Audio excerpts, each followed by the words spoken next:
We got to make it fast. I thought our guys played good. We have to do a much better job of taking care of the football. Those things frustrate me. In order for us to have the season that we would like to have, we have to take care of the ball, and we essentially gave them 10 points. And those things frustrate me. McCleskey knows better than that. His ball security was absolutely terrible, and that's something that we'll continue to work on. And Mason knows better than to do what he did. When he's scrambling out of the pocket, especially in a 2-minute situation, he's got to throw the ball away. So I was not pleased with that. I was not pleased with the penalties we had offensively. Our guys know that we don't crack back from blocking from the outside in below the waist. I don't know that we've ever done that. And then we had procedure penalties with 2 veteran guys with 60 and 15. Those are things that we have to clean up in order for us to continue to play well. Our defense has got to do a better job on 3rd and 20. I don't know what it was. I don't have the stats, but they have got to be over 80% on 3rd and 10 or more. And so they worked that hard to get them in 3rd and long and let them stay on the field. We got to do a better job of containing the quarterback on a pass rush, not run past the level of the ball. And, the game's much different. But I liked our explosiveness, obviously, when we started the game. We have a lot of guys that can make plays. We've got receivers that can run and catch it, and we got running backs that can run it pretty good. And so, that's not a secret.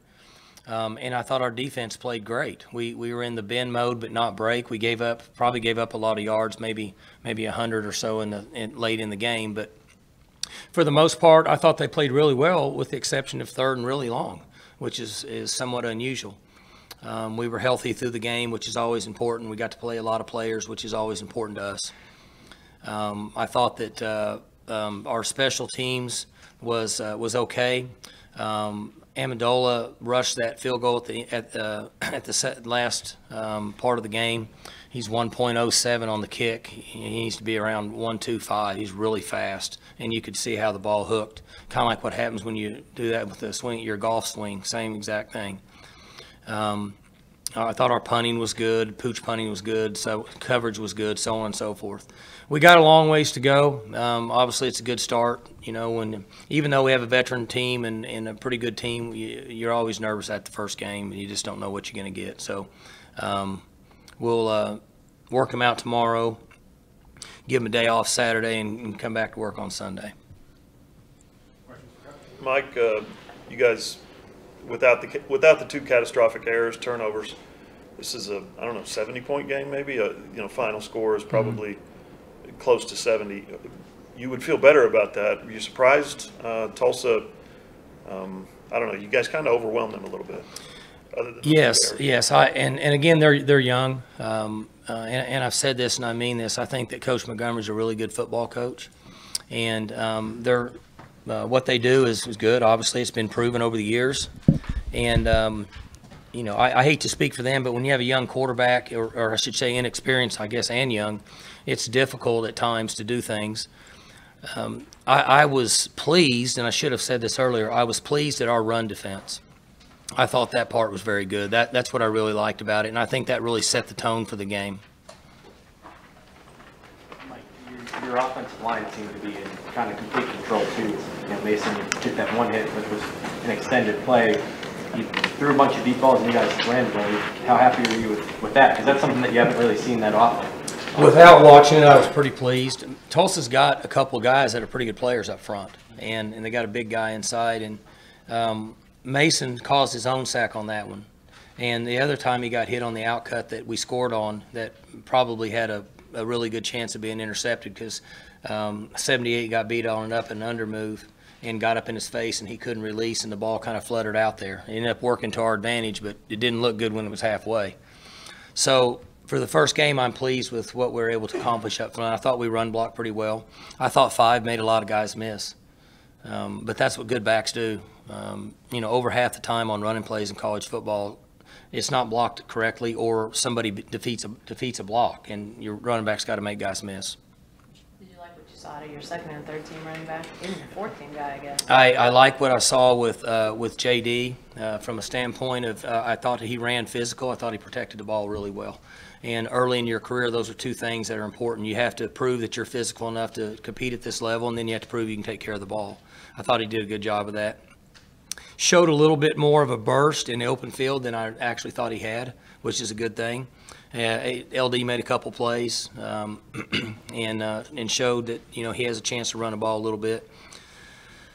So yes, I thought we got some good play from those guys. I thought we blocked it pretty good at times. Was Tulsa, because of maybe the number of weapons you have all over the field offensively, were they challenging you guys one-on-one out wide? It was a little. That's not what I expected from Bill. I was a little surprised at the way they started off the game. Obviously, they have their reason for what they do, but it was not what I was expecting, I guess, is what I would say. Coach, going back to your going back to the defense on your third down and longs, is that when you're saying you have to prevent from getting the conversions, is that in the front seven or is that the defense as a unit? Well, it's everybody. There's so many of them, I wouldn't even know where to start, to be honest with you. I'm looking here. There's 16 to 26. And I'm going to bet, I'm not keeping stats, but I'm going to bet over 8 of them were 3rd and 10 or more, which is generally a conversion rate of about 18%. So without being able to just spit it out right now, I'm going to guess that it was everybody. That's something we got to get better at. You work too hard to get to that point. We're all fired up when it's 3rd and 12 and 3rd and 15 and 3rd and 18 and 3rd and 11. We got to get off the field. Mason is a senior. He's played a lot of games, obviously, and he's a good player. You got to be pleased with his poise and just control of the game tonight. He other than that one play he tried to make, that's what I talked about he's got to stay in his world. That's not his world, and he knows that. And just play in your world and throw the ball away. I think it was 1st down. Okay? So we've got a lot of good players that can catch passes. They guessed right in the coverage. They created some confusion. He worked out of the pocket. Nobody's open. Just throw the ball away. And it's all good. We got 3 more downs with 7 good receivers.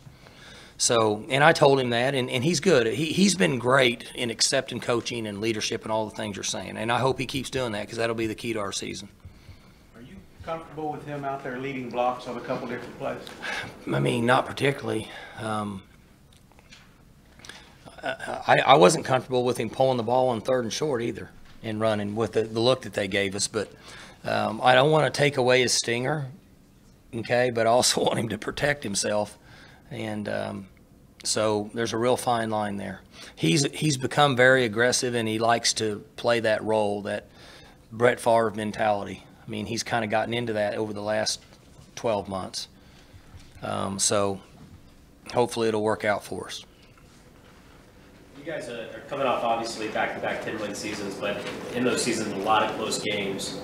What does it say about your team that you're able to beat somebody like Tulsa, beat them down pretty good by the fourth quarter? It's interesting. The years that we've won double-digit games, with the exception of the year we won the conference championship, because we blew pretty much everybody out that year. We didn't have any close games. All the other years, we have a lot of close games, 4 or 5 of them, where they can go either way at the end. And you'll see some of that, unfortunately, in this league with the quarterback play you're going to get. We hope that our conditioning, we hope that our nutrition, we hope that the sleep, we hope that the way we practice, all the things that I talk about that I know people think they get tired of hearing, I hope that pays off late in games for us to where we're fresh and can finish games.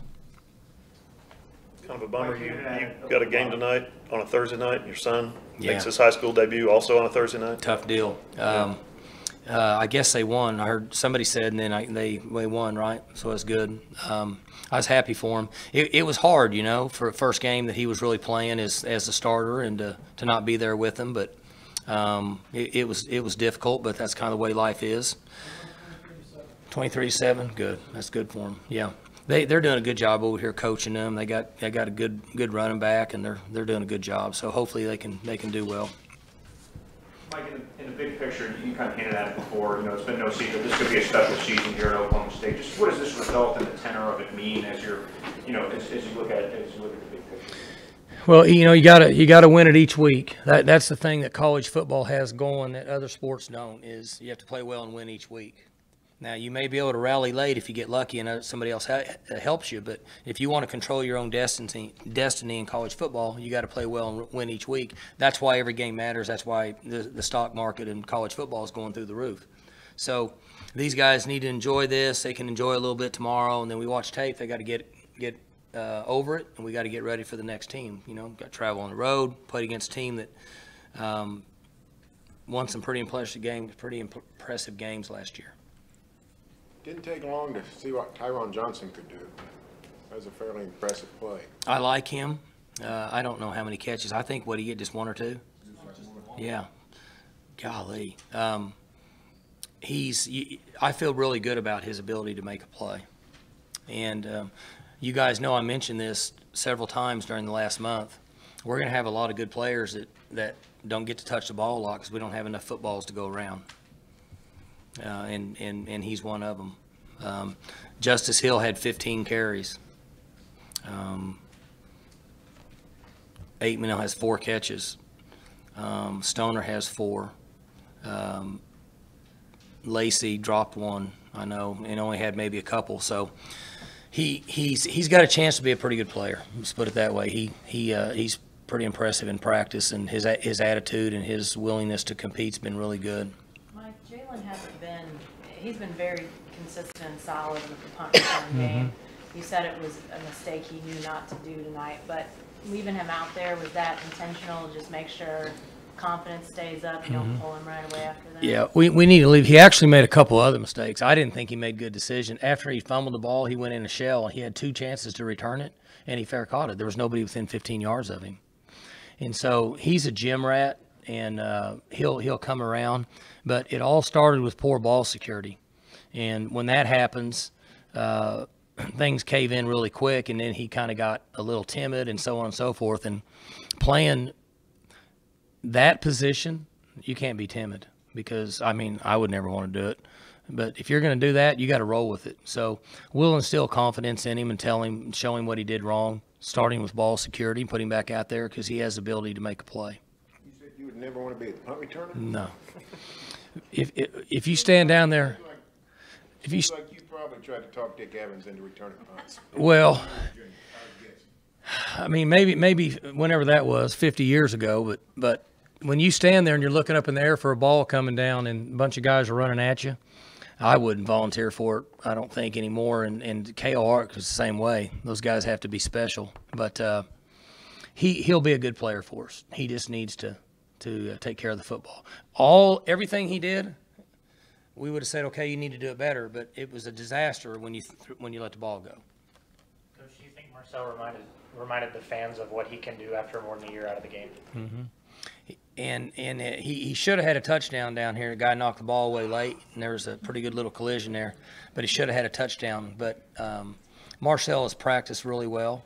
And as I said earlier, he had something taken away from him. He lost football for 1 year, and so he realized how much he liked it.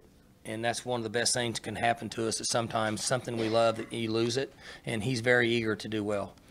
And I'm just excited and for the wideouts and all the running backs to be able to get along and not complain over not touching the ball because we don't have enough footballs to go around. Do you think it's going to help your running game that you have such a deep receiving core, and that's why you ran for 327 yards tonight? You got to, football is a numbers game at some point. The safeties either got to get involved in the run or they got to get involved in the pass. And it's always been that way. If you have a quarterback can make a few plays, and you got a back that can run it, and you got 2 guys that can get deep, then you become somewhat balanced offensively, and the defense has to make a decision. And they can guess right, but they have to guess at times. If I could, you got the coordinators here, Marcel. Good. All right, guys. Thanks.